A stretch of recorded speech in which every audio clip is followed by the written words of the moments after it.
meu acabou, e aí? Tem que acabar. O quê? Eu quero o fim da polícia militar. E aí do nada chega o PM Com a cara de mal, da bomba de gás, do efeito moral. E aí do nada chega o PM. Como? Com a cara de mal, com a bomba de gás, do efeito moral. Não vai ter arrego, vai ter consciência, vai ter resistência, sem haver violência. Eles são grandes, são treinados e estão armados, mas eu sou secundarista e cê só entra com mandado. E meu pedido para o Geraldo é que tire a tesoura da mão.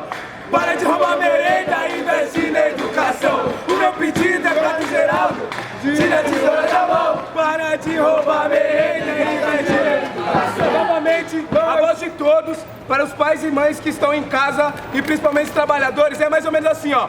Mãe, pai,